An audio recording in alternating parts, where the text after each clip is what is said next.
For God and man, I voted for President Akufo Addo. Voted for him. I'm not sure. I voted for him, but I have regretted doing that.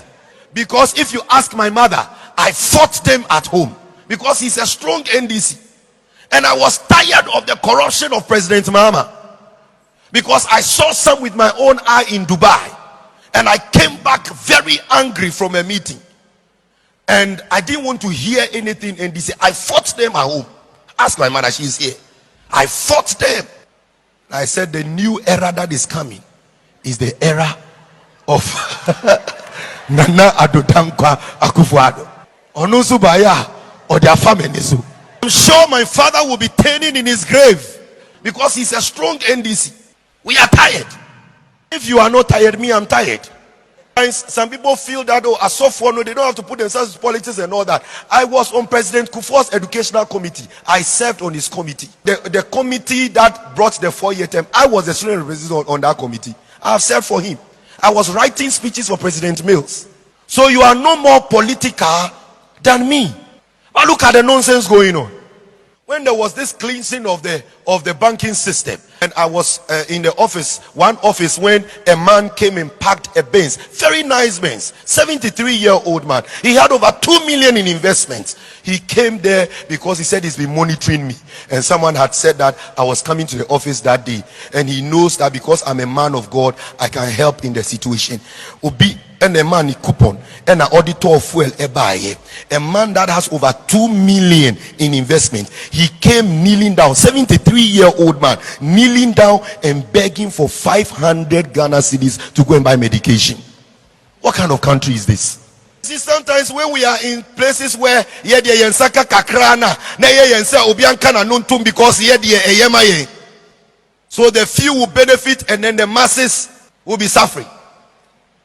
Because the people in position of authority are wicked and evil. Listen, anytime you see people suffering, it is an indication that leadership is wicked.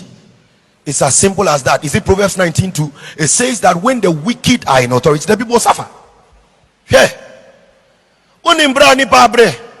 We're going through this country teaching people about investments, setting up investment clubs.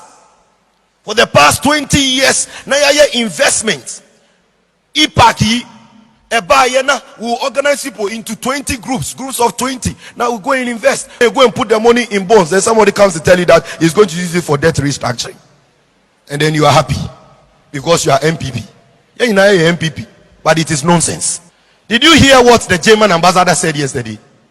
He said that if you are coming to our country to get us to go and beg China to support your debt restructuring, cut down on the size of your government, because even we don't have the kind of size you have. Is it not from day one that Ghanaians started complaining about the size of the government? Let us, the Christians, prepare ourselves to go into politics. Don't go into it because you want to amass wealth.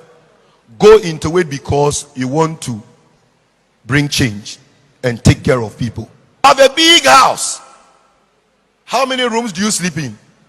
Sometimes even the room you sleep in, you leave there and go and sleep in the hall.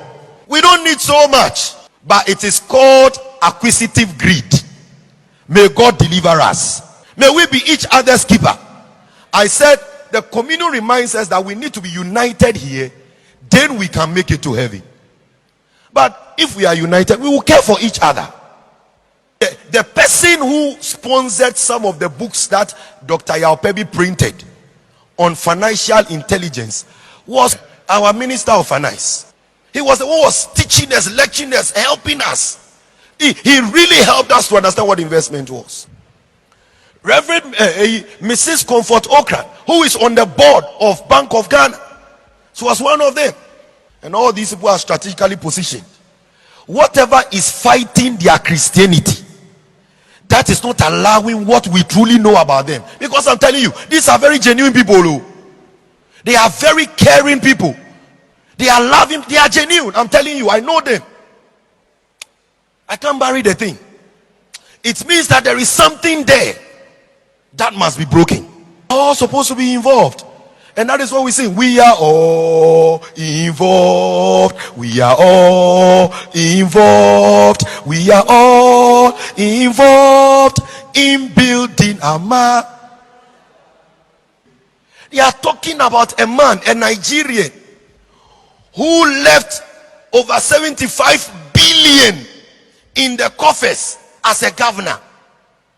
Hey, in Nigeria, when he was a governor, a man that they will give a convoy about 15 cars. He says, why are you giving me 15 cars to be my convoy? No. Who is chasing after me? I'll just use my car. And he will not allow anybody to fuel his car unless he's sitting in it. They said we're going to use about 280 million to finish his official residence. They said, why? Why are you going to use that? When people are suffering, how can you use that? They were going to buy expensive bed. He said, why? Don't we have people in my jurisdiction who do bed, who make bed? So he went to one of them and said, come and make beds for all the rooms over here. And that when he sleeps on that one, it is also a bed. This is an African politician, a Christian. And I was wondering why a reasonable person will go and vote for someone else. Somebody who can't talk, somebody who has lost strength and cannot walk, and another who has a record of corruption, who is being sought after by international investigative bodies. They are all there, and people are still following them. When you have somebody like this over there, what is wrong with us? It's because we have taken the church out of the whole thing. But I'm reminding you, the government is supposed to be on the shoulders, which is the church. And Nigerian youth are wild, and they tell him, Peter Obi, we are putting you there, and if you go there and you do nonsense, you will hear from us. What they have seen in Nigeria now, we will see it not next year, but